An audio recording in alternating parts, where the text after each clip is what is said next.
Welcome, everyone, to another episode of Why It Matters. I am Tracy Kronzak, Director of Innovation here at Now It Matters, and also co-founder of Why It Matters. And I'm Tim Lockey, and co-founder, CEO, janitor, friend, stalwart companion, a lot of things there, right? Oh, valued. Wait, no. What is it? Valued co-host. Yes, co-host. I took all of those things and I summarized them succinctly in corporate speak as valued co-host. Yeah, also, for folks who are wanting to view the video of this is what I'm going to call a very special Why It Matters, largely because Tim's in full color. So yeah, I'm out of Montana, and Montana only has black and white internet. So it's really great to be. I'm in Phoenix, and that's a joke for anybody. There are also there are also elements of Montana that are just in black and white. I mean, right, that's true. You know, you drive out of Gallatin Valley and suddenly, yeah, you're like, wow, this is, wow, it's like my old grayscale TV. So, you know, the sun comes up in an amazing array of grayscale and sets accordingly. It's wonderful. So, enough of us. We are so excited to be joined today by Mallory Erickson. Mallory, I'm going to let you introduce yourself, and then we are going to launch. So wait, we haven't launched yet? Okay. No, I mean, then we're going to really launch. Oh, like the Jeff Bezos penis rocket. Got it. Do we have to edit that out? I have no idea. No, because Apple has happily labeled us as an explicit podcast for us. So. Oh my gosh. Well, I don't really know how to precede that or follow that, but I'm really excited to be here today with you guys. My name is Mallory Erickson. I am an executive coach, a fundraising consultant, the creator of a program called the Power Partners Formula, and I host a podcast as well called What the Fundraising. And I just am all about helping fundraisers and nonprofits become emboldened and embodied in their fundraising work, figuring out who the right funders are for them, and then how to attract them, get in front of them, and build partnerships with them that last, that transform their organizations and ultimately the world, because they are based on what we can accomplish when we strategically work together to achieve our shared goals. So excited to talk about all of the different pieces today of that work, from executive coaching to habits and behavior change to how it all works with tech. So thank you for having me.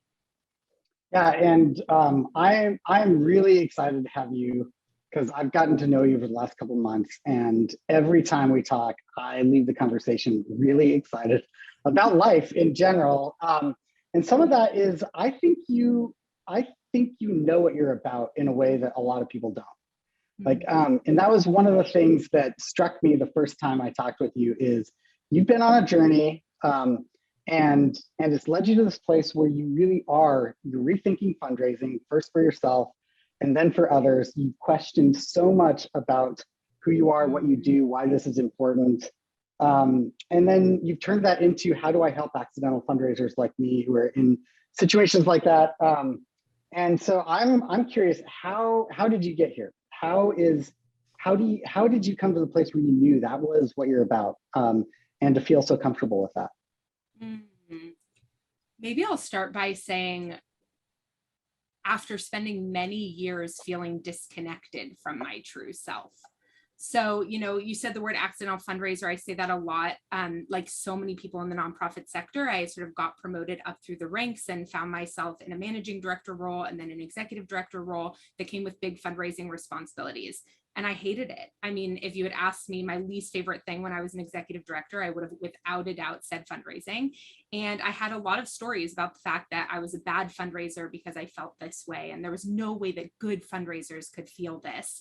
And I also didn't really feel like there was a space for me to talk about any of my discomfort. I felt like I went through one training after another that was really focused on sort of strategy and next steps, but without any support around just how much vulnerability, frankly, is involved involved in the practice of fundraising.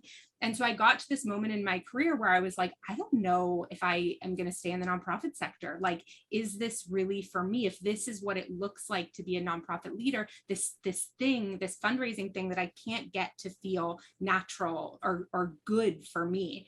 And so I went through executive coach certification, thinking about that as sort of a new career path for me, right? Like I was like, well, what do I love about leading organizations? I've always loved coaching my staff. I went through executive leadership training. Then I was also trained in behavior change and habit building with Dr. BJ Fogg over at Stanford. Wasn't connected to my fundraising, but just happened to be around the same time. Worked with folks at IDEO on design thinking, again, not connected to my fundraising, but happened around the same time. And those three frameworks kind of like came together in my mind at the same moment for me to take this step back and say, whoa, maybe the way I've been taught to fundraise isn't the only way to do this. And I started to use a lot of the executive coaching tools and principles to sort of examine what are the thoughts and beliefs that are leading me to feel this discomfort. Okay, so I want to throw up before I walk into a major donor meeting. Why? Like, why?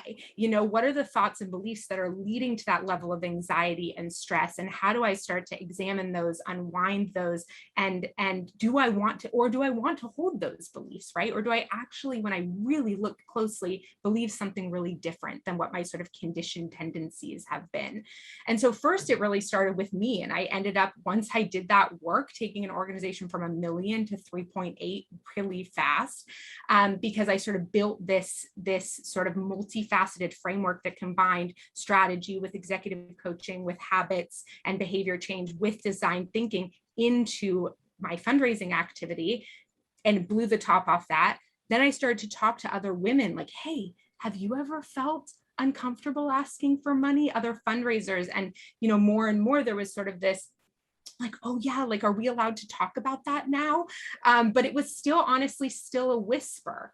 And then in 2020, you know, COVID hit, and everyone at the very beginning of the pandemic was offering like free things, right? There were like all these free concerts and everyone's like going live from their living rooms. Like, and so I sort of took this step back. I had an 11-month-old at the time and was like, well, how can I help? Like, what can I do? What can I give right now in this super scary time? And I was like, well, I could run a fearless fundraising webinar where I really talk about primarily the executive coaching principles that I've discovered around fundraising.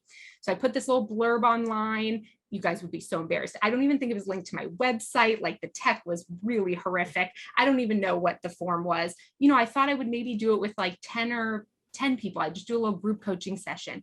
I went to bed, I woke up, 180 people had signed up. And I was like, okay, people are ready to talk about fundraising paralysis. They're ready to talk about why they feel the way they do about fundraising. Let's go.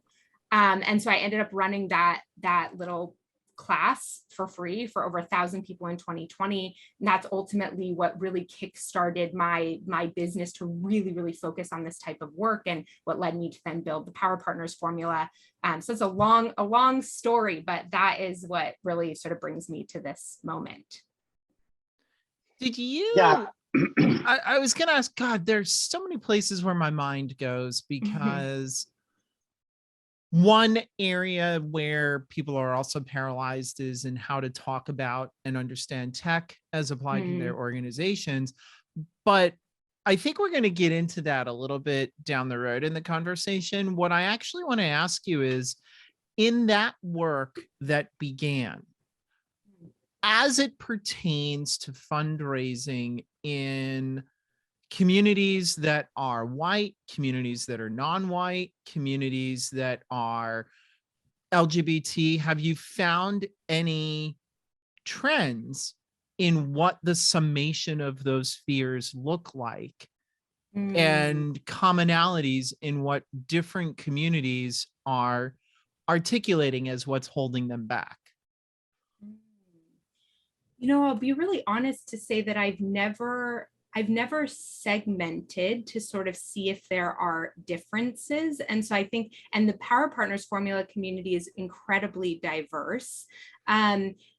I will say that I think there's some language that's often used in coaching that can be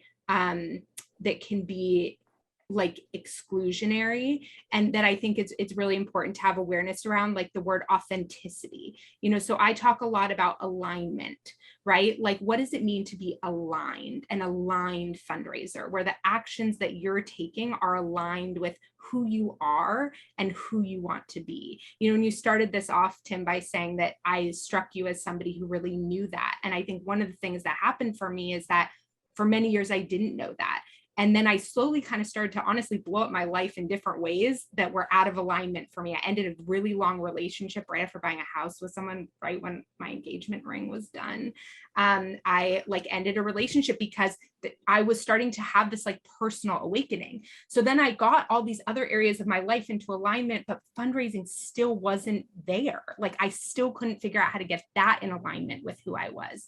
So I talk about that a lot. And I think that's something that looks different for everyone, but I think that language and that self-knowing, that is universal. Everybody wants that. Everyone wants to feel like they're taking actions that are in line with their values and what they believe in the world that they want to see. And so I think that's super universal. I think the other thing that's super important when you think about like equity and justice and its relationship to coaching in general is that I am not like a toxic positivity coach. And I definitely do not believe that 100% of the solution is in your head. There are systematic inequities that cause tremendous problems in our society. Those have to be acknowledged. That work has to be done. But the importance of coaching is to recognize that in addition to that, where we have a lot of control that we can exercise, a lot of choice that we can exercise in the moment is inside of us. And so I think I think a lot of coaches like don't necessarily talk about both things because they want their clients to feel like 100% in control. But I think that's just not true. And it's not for me, from a like social justice, racial justice standpoint, like that is unfair to my community for me to not acknowledge, and it's incorrect to not acknowledge the things that are happening around us too. Yeah, I'm glad you brought up authenticity. Another word like that, I feel like that I've recently discovered is not necessarily universally safe, is vulnerability. And so, I know you've talked about vulnerability in fundraising, and so I do wonder about the connection there. If you take out some of the language and the core principles of what we're doing, and you make them inequitable at just the language level, that actually has implications, right? Yeah. So it's interesting. I think what you're saying is super important. And also my own unlearning process is a constant process, right? So even though I feel a deep commitment, to showing up, questioning the systems are still inside of me. And in many ways, I am perpetuating them. And I think every day for me is grappling with those things. And so the way I sometimes talk about vulnerability in this situation is not necessarily personal vulnerability that creates the potential for harmful or traumatic experiences for the fundraiser. But where can you vulnerability for me is around an opening, right? Or transparency. And so where can there be organizational opening or organizational transparency or organizational vulnerability, honesty about a challenge you had in 2021, like a real challenge that the organization had in 2021? That to me feels like a more accessible level of vulnerability than, it's not safe for our Black and Brown leaders in this sector to walk into every situation and share something personal when they don't know what the response is going to be. We need to do a much better job at protecting and taking care of our people.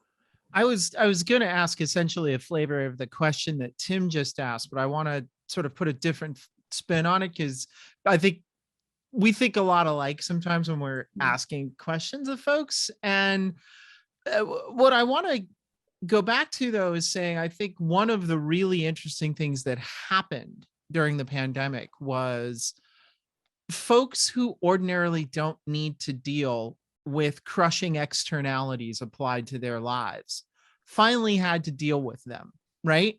And I mean, if you look at what systemic injustices do, they create crushing externalities in your life.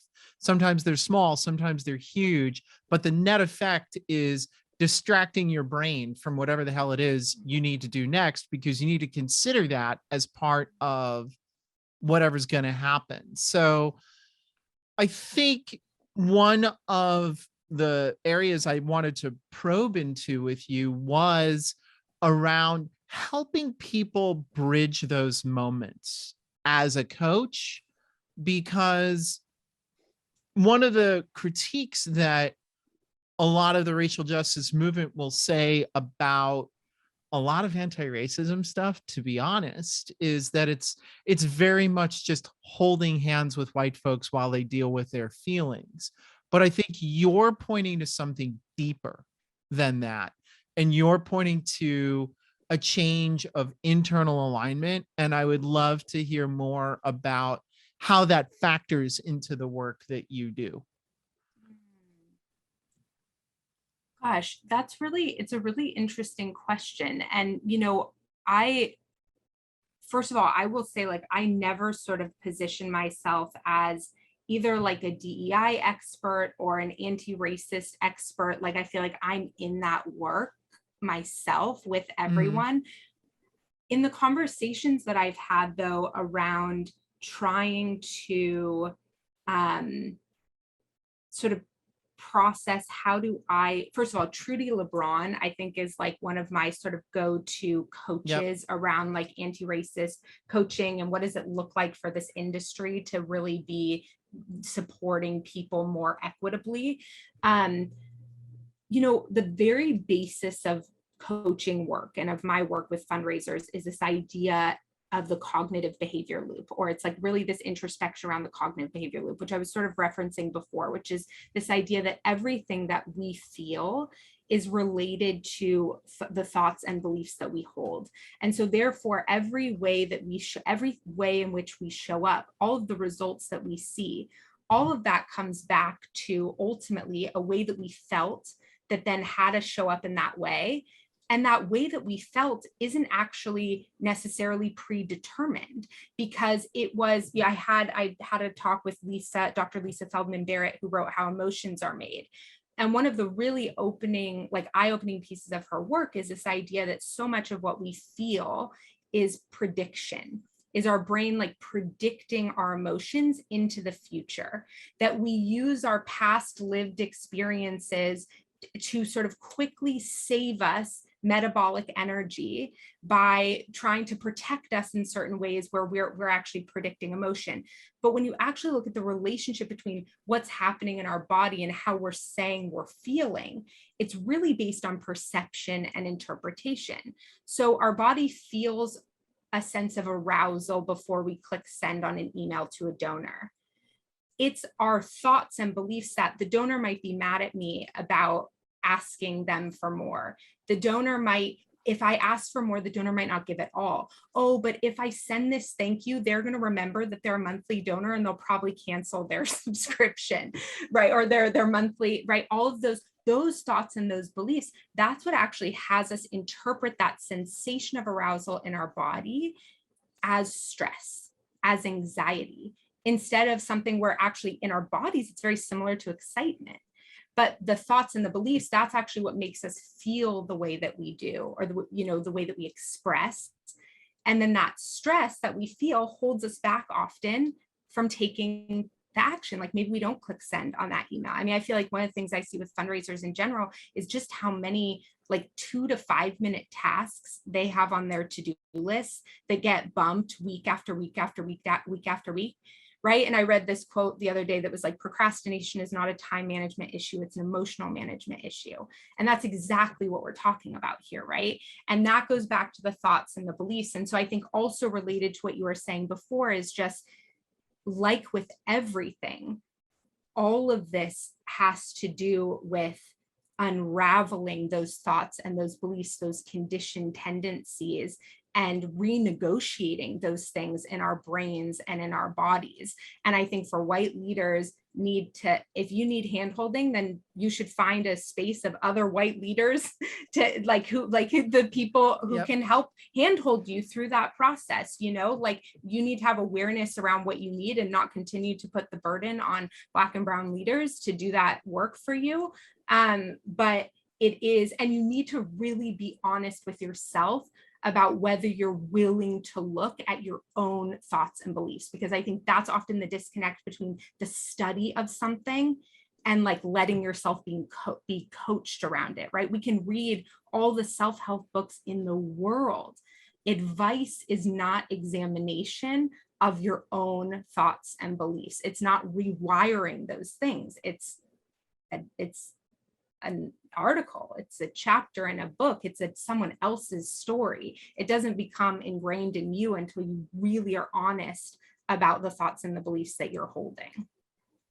Wow. I really like that Thank answer. you. That makes a lot of sense. And it raises, I don't know what others think about fundraising, but when I look at it, I draw a parallel to how I think about tech, which is that it happens outside of you, right? Like it's a thing that you go do out there, just like technology is this thing that you type into a keyboard or, and it's an augmented reality, but it isn't, there's no reason to get so personal about it. And I think that that's the way I thought about technology for a really long time.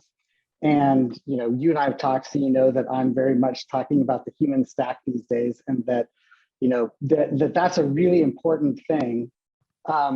And so I feel like there's a way that you approach this that's categorically different, because you can't just treat it as outside.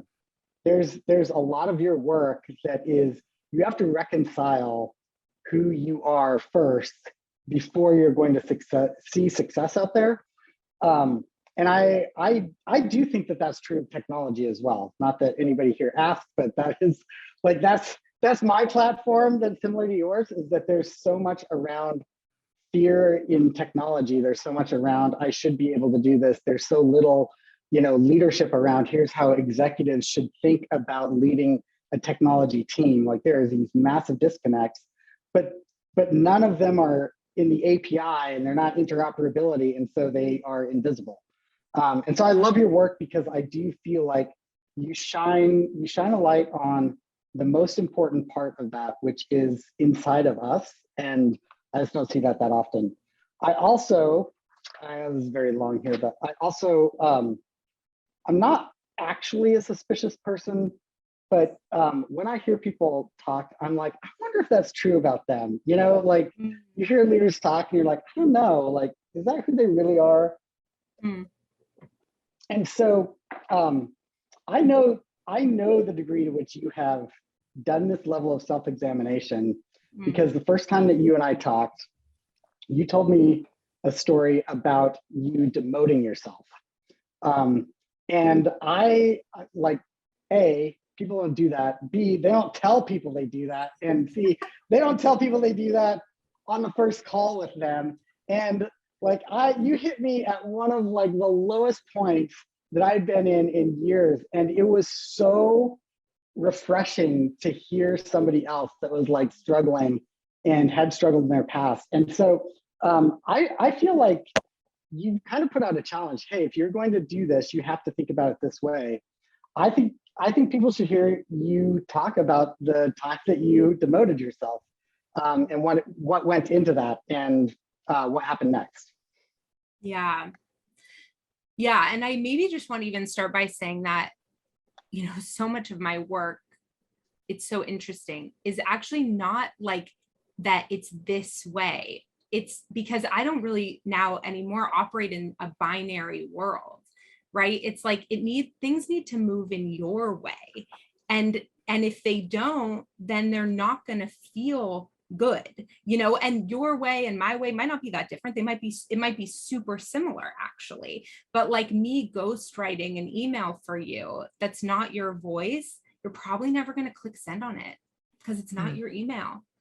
I can give you a framework and I can give you a structure, but but that's why some of those things I think don't work, because and I think what you said before is so important, which is the piece around that we try to make these things external that have so much vulnerability in them. And I think one of the ways that tech and my work and fundraising really overlap is around perfectionism, and just in general, how we as humans often, we don't want to appear stupid, right? Like it's like the worst thing. Like we are constantly trying to avoid moments of shame where we feel stupid or uneducated enough or not good enough or all these things. Those are deep emotional issues that we are all dealing with all the time. And I think fundraising and technology trigger a lot of that. And so if we don't have the awareness around those pieces, then we shut it out, and we don't ask the right questions, and we don't challenge certain things, because then we're afraid that we're going to appear imperfect.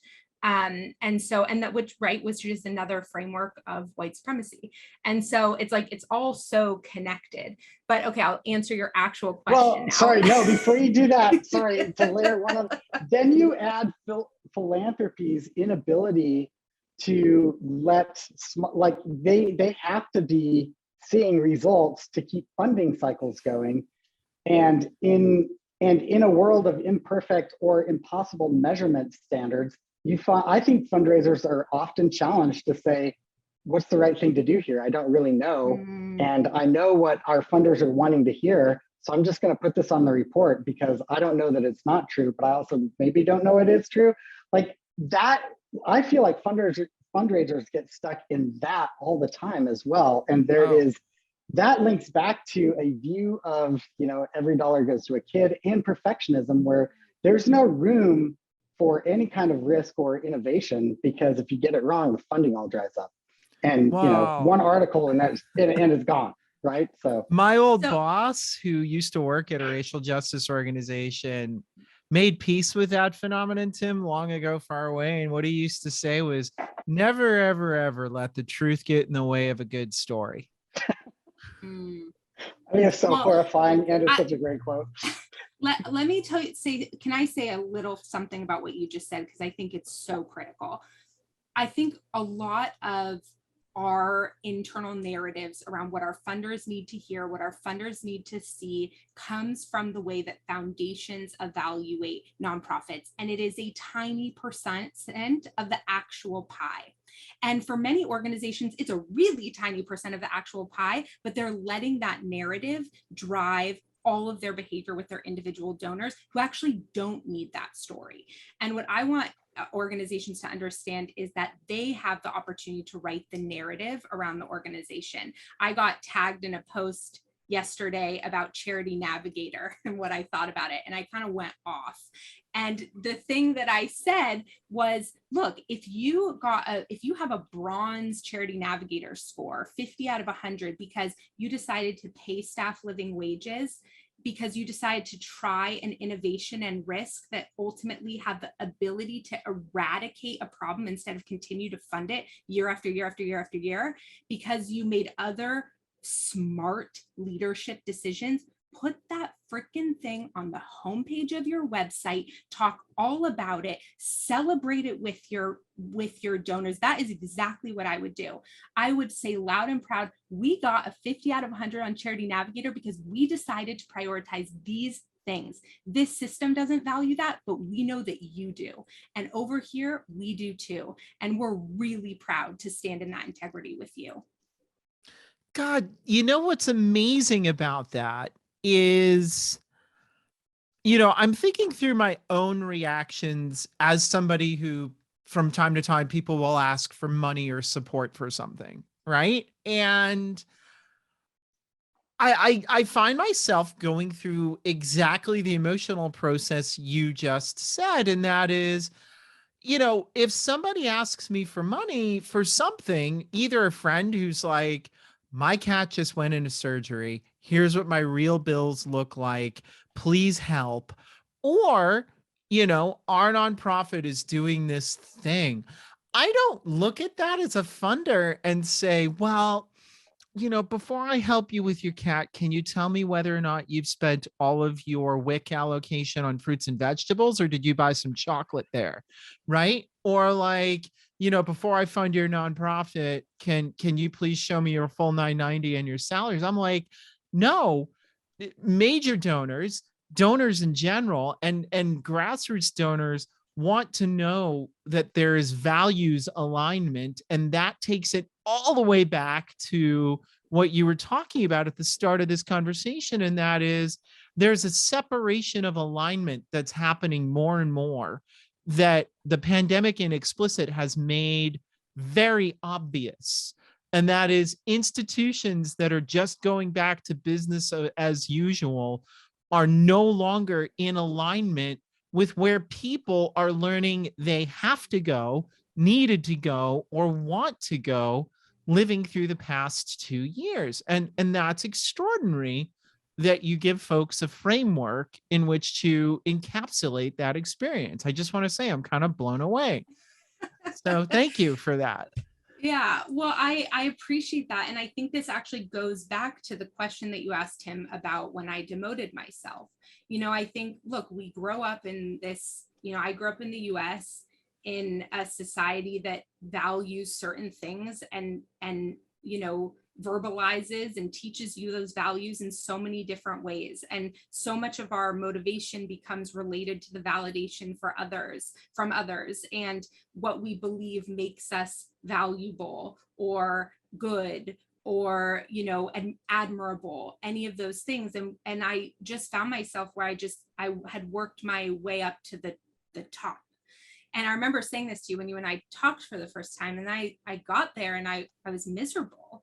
And I said, and I had switched between organizations and I was still miserable. At first I blamed it on, it was just that organization, and I really, I don't know. I don't think there was necessarily one moment, although it probably was in relationship to sort of blowing up that relationship I told you about for the first time ever publicly, my first sort of public share of that. But I sort of got to this moment where, when I did that, when I ended that relationship, a lot of people were mad at me. I lost a lot in my life. I lost about half my friends. There was just more people mad at me than as the people pleaser I was born, as I, grew up as. It was the first time I really disappointed a lot of people in my life. And I had my own back in a way I had never had it before. And so all the loss that I experienced around me, I knew myself better than I ever had. And I listened to myself and I did what I knew I had to do, as hard and as painful as it was. And I never want to hurt the people around me. But sometimes you hurt yourself when you don't want to hurt the people around you. And so I think when I saw that, I realized I want this in all the elements of my life. Like, I don't, my dad, I love my dad to death, but, when I was working my way up in the nonprofit sector, he would always say things like, don't you want to go work at Google like your sister? Like, you're so capable. Oh my God, my mother, Tracy, oh my God, why aren't you making real money? Yep. So, we have all these, I felt like maybe I don't know, I just did it. I just was going through the motions, and then I was really unhappy and I really wanted to be happy. And when I really took that look at, like, gosh, maybe best case scenario, I get 85 years on this planet, like, or good case scenario, maybe I'll be like my grandma and live to, 90 something, but, what do I want to do with it? And like, how do I want to live in alignment with who I am and how my leadership skills are best used and what fills me up and allows me to be a good friend and contribute meaningfully to society? And it just sort of sent me into this self-examination tailspin in the midst of then getting certified as an executive coach and all these things. And I think the only weight on the other side of stay in this role, keep being an ED, was like, what's everyone else going to think? And I just had made the decision that, like, I wasn't going to live my life like that anymore, because what then they're going to put on my tombstone? Everyone thought I was great. No, actually, people don't, like, people sense that. I don't know if, I don't know what the physics of it are, but we know when people are not aligned. I think that's one of the things I knew about you right away, is that there is a solid alignment all the way through your soul. And that is rare. And people are drawn to it because it is rare. and it does start with hard choices and hard circumstances. And so, yeah, I think I feel like that there's a sense of loss that comes before sometimes that sense of alignment, or that sense of alignment is a trade-off that will result in a high amount of loss. And people that make that choice and don't just go along with it are stronger, happier, and they know themselves more. So, and I think it's important for coaches and leaders especially to put that out there and say, I've been through this, I've done this myself. I am the kind of leader that will challenge you to look inside. That is, I am doing that also. And I've been in leadership places where it's being asked by a leader that won't do that. And that is scary. Like that is a really bad spot to be in. And so I think you can articulate that in a way that a lot of people can't. So thank you for being willing to, and thanks for sharing your story about your engagement. Yeah, we feel honored that you do that here. I will back you up on that, Tim, and I will just say, I mean, Mallory, the way that plays itself out. I mean, I've known Tim longer as a person and as a friend than I have worked with Tim, and what I can say are two things. One is when you have a boss who is aware enough to have those conversations as an employee. Wait, are you about to say nice things profoundly about me? relieving. Yeah. Well, I mean, you might have to go into black and white, but I might have to. No, like, I mean, Tim and I, like, we just got like a huge client thing over what it was, not over the barrel, through the hill, down the road. We finished a huge across thing. the line. Across the line. Thank you. The sports ball thing. And honestly, Tim and I were talking about it earlier in the week that it got done. And we were like, oh, we feel really good about this. And then there's a component to this work that Tim was like, I freaking hate this. And I now hate it. And I'm like, thank you. I hate it too so much. I just needed to know that you hated it too with me, so that we can keep moving forward towards the stuff that we want to do and the stuff that we enjoy. And that's important because it changes how working towards something looks to everyone who works with you. Mallory, my follow-up is, do you find, again, I'm just going to keep asking you questions about which you've probably never had any sort of person ask you before. But some of the overlap too with the way that you do work as a person who lives with a healthy dose of PTSD, your methodologies very much overlap with those that help people shake PTSD, or at least become aware of when they are experiencing it. And I'm just wondering again, like, have you had folks, because I am pointing somewhere, I'm being over loquacious and I apologize. Where I'm pointing to is the way that it works right now, by my assessment, is if you are not sort of a cis white male in tech, it's sort of a Hunger Games as to whether or not you're going to get promoted, advanced, recognized, and frankly supported for the work that you're doing. That, as a participant, it imparts its own sense of PTSD. So, are you finding that by doing this work with folks, you're actually also helping them unlock advancement in new ways, or unlock how to advance others?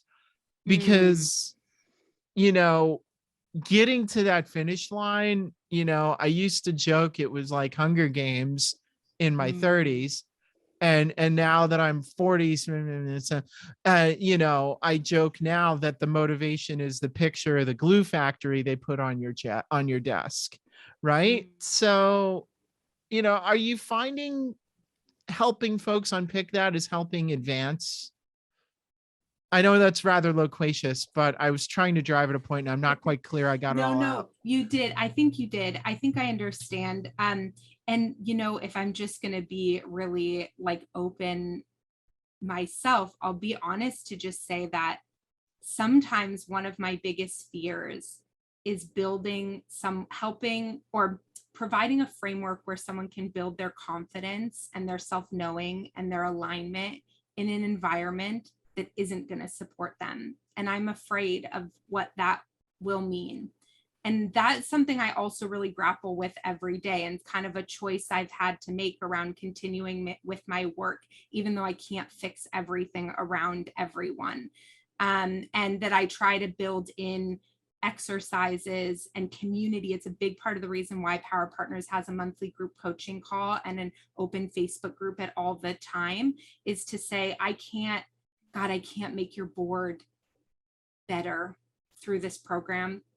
I can't. I mean, if you want to put everyone inside the program and you want to hire me to do a board training, like, yeah, I will talk about fundraising fears with your board and we will go there. And let me tell you, I have had board members crying to each other about how uncomfortable they fear fundraising. Like, I can break a board open, but this program, like you taking this program alone, it's not going to fix the how your board is operating. And that's just something I think as like a business owner, as a course creator, that I've had to like come to terms with, and then provide as many safe spaces as I can within our community for people to come back to and feel perhaps less alone when those things happen, because I've experienced plenty of those things myself too, being gaslit by boards of directors or way underpaid, and then they hired a man to replace me and paid him double, and then he ended up bankrupting the organization. And are you kidding? Oh God, the stories I could tell you. But the thing is that I think what I didn't have at any of those moments, in addition to like structural support, was a community to come back to and to feel seen and heard and supported. And it's not everything. Like, I also don't think I have the solution to everything. I think I was mentioning to you guys before we hit record, like, I think a big part of my work and a big part of my like daily restraint on myself is to stay focused on what I believe I'm uniquely positioned to help this sector with, and to acknowledge that it's not everything, and that it's not all the pieces of this puzzle, but it's a really important piece that I believe to be wholly unaddressed.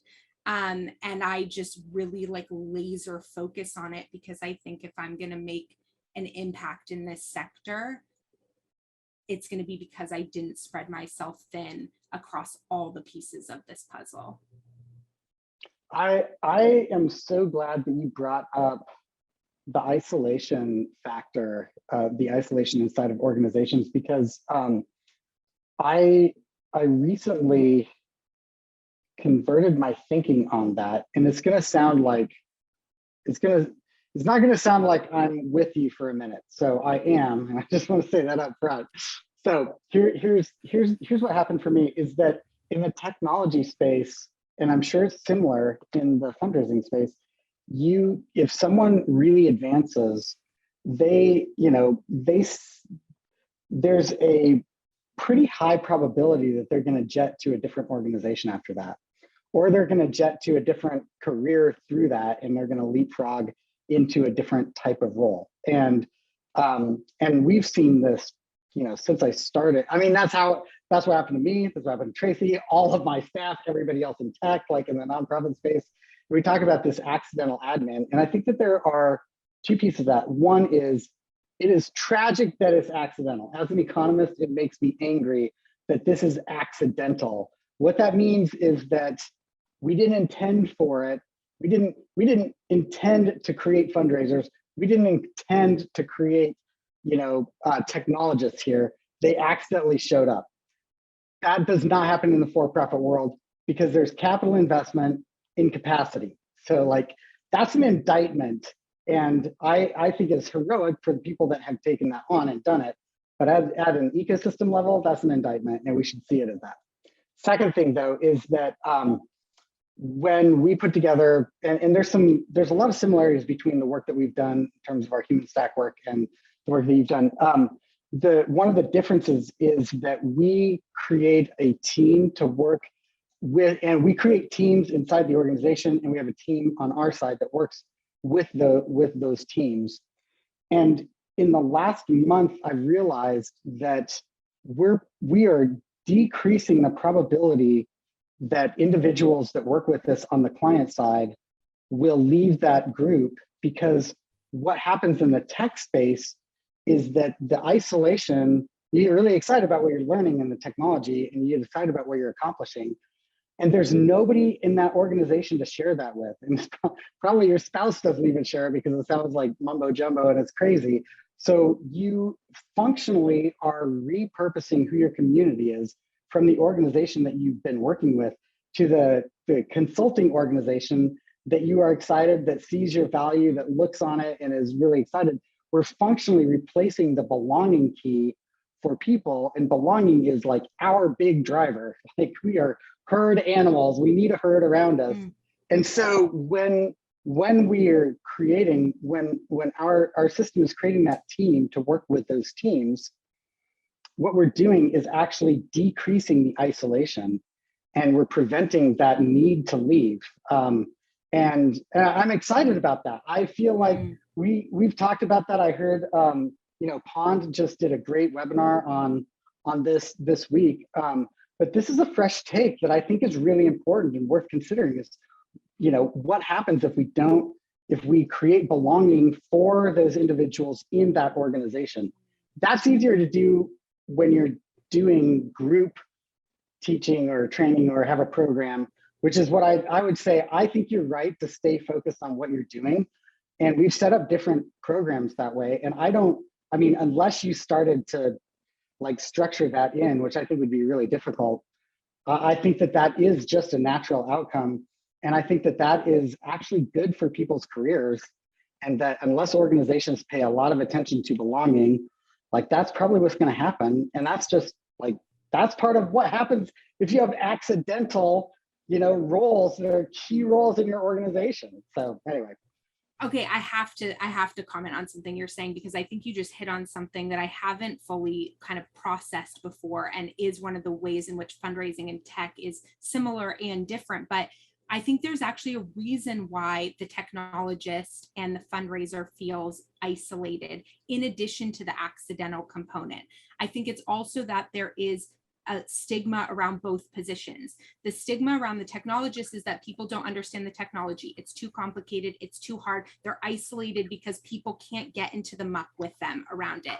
The fundraiser is isolated because of the stigma around money, right? Fundraisers are hearing every single day, oh, I could never be a fundraiser. I could never ask for money, right? I got on a call a few months ago with a marketing team and a fundraising team for an organization. And some of the first things out of the marketing team's mouth was something like, well, we're not going to be doing the fundraising, right? There was just and it was just palpable. And I said, you know what, you're not, but I just want to make something really clear about this space. In this space, fundraising is not bad. Here's some of the beliefs that we hold about fundraising. Here's what this is let me just do a little kind of culture set here, and that we're making sure that we're monitoring each other's language around how we talk about the movement of money, because those things, they create the culture of your organization. And so the fundraiser is often isolated because nobody else at the organization wants to talk about money. The tech person is isolated because nobody else at the organization wants to talk about tech. So I think we are in really unique positions too, that calls us to create community for our folks. I love it. Yeah, I just wrote stigma on a big on my notebook. I'm like, yes, that's exactly right. It's exactly right. And they turn technologists into wizards, and then they're like, you people are magic, and that doesn't help us. No, actually, this is a lot of Googling. That's what's going on here. Is we don't give up and we Google a lot, and then yes, we turn into nerds. That is what happens. But I think I'm really excited about that. And I'm going to shut up. That was great. Thank you. No, I think that is, the whole point here.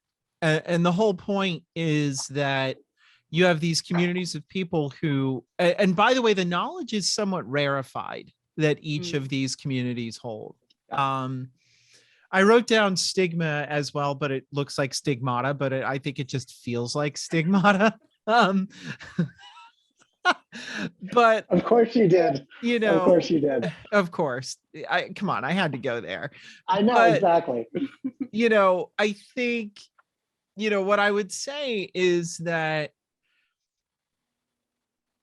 it's seems to me, Mallory, and maybe this is a great place to sort of get your forward-looking ideas before we wrap, but it seems to me like, okay, if you had come in and said everything that you had just said to Tracy, the nonprofit technologist, in, I don't know, when I was 2005, right?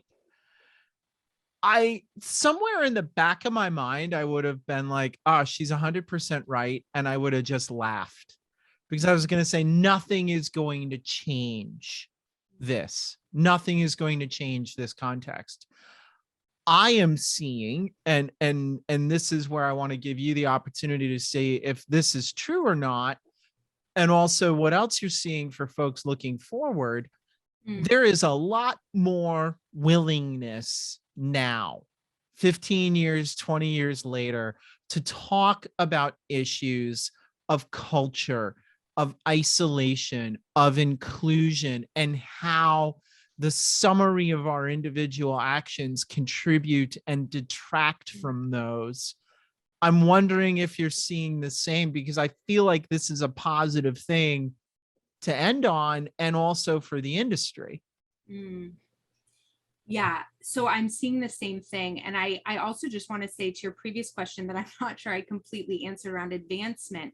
I mean, I think my goal would be that, fundraisers have, I think there's a lot that could be worked on in the way we support fundraisers and their growth inside organizations that doesn't always have to be around how we viewed promotion in the past necessarily, right? If you have found your sweet spot in fundraising, how can your organization support you, in terms of pay, responsibility, growth, autonomy, to your maximum? That doesn't have to mean you switch into a different role or all of a sudden you start managing people. I know this is not unique to fundraising and the challenges this provides, but I want us to rethink the whole way we think about advancement in terms of the development departments in general. So, but my hope is that, yes, like as people become more confident, more aligned, more embodied and emboldened in what they know to be the way they want to show up as a fundraiser, the more clarity they're going to have around where they should be and why. And that clarity, just like with my demotion, doesn't necessarily mean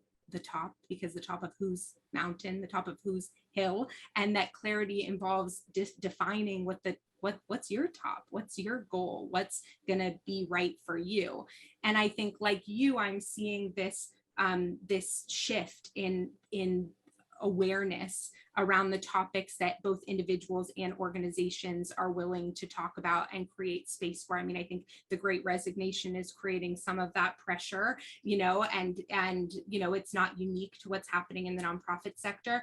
I think the boom in the Black Lives Matter movement in 2020 has created some additional pressure. I think, there's a number of different things that I feel like have brought conversations to a table.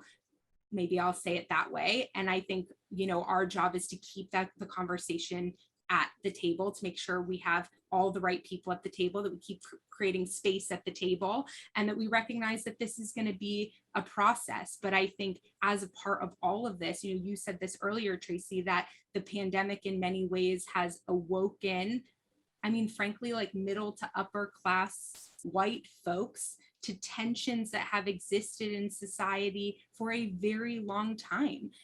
I became a mom right before the pandemic, and I was just reading something the other day about this, around how, the breaking point I've felt over the last 2 years is a breaking point most people, in fact, have felt forever. And it was this moment for me of like, okay, I'm not going to like go into like shame and feeling bad for myself right now, but like, what does this mean for like how I'm going to show up? And what does this mean for how I'm going to show up once my life gets easier because my kid gets vaccinated or whatever? And so I think there is this, okay, we're building empathy, hopefully, in this moment. And now how do we convert this to creating more just and equitable spaces and societies and structures? And I really do think the more awareness we have around our own drivers and alignment, the more responsibly, empathetically, equitably we're going to show up for our communities. I think that's a wrap. Yeah, thank you so very much. Great way to end. Mallory, thank you so much for coming and speaking so openly and personally, and for being willing to let people really know who you are. I think that's important. For those listeners, I would highly recommend going and taking Mallory Erickson's masterclass. You can find it on her website, and we will put that in the show notes. I listened to it. I was blown away. I am not a fundraiser. I will never be a fundraiser. And I was inspired. But not because it's bad to be a fundraiser, because being a fundraiser is awesome. I was like, hey, I could see this. And so I would just say, like, it is really powerful. And you're saying something new there. And I've been around fundraising enough to know that Mallory's saying something new. The community there is really incredible. So thank you. Really encourage you to take that out. Yeah, and thanks for joining us. Yeah, thank you so much. We have been very privileged to have an incredible array of guests on Why It Matters. And I will say, Mallory, I leave every conversation with one of our guests very uplifted, but very few actually make me also feel better about humanity. And I want to say thank you. This conversation has helped me feel better about humanity. So thank you for all your great work. And to our listeners, please check out Mallory's stuff, because it is incredibly on point for where I believe we need to go next. Thank you. I'm Tim Lockey. I'm Tracy Kronzak, and you've been listening to Why It Matters. Why It Matters is a thought leadership project of Now It Matters, a strategic services firm offering advising and guiding to nonprofit and social impact organizations. If you like what you've heard, please subscribe, check out our playlists, and visit us at nowitmatters.com to learn more about us.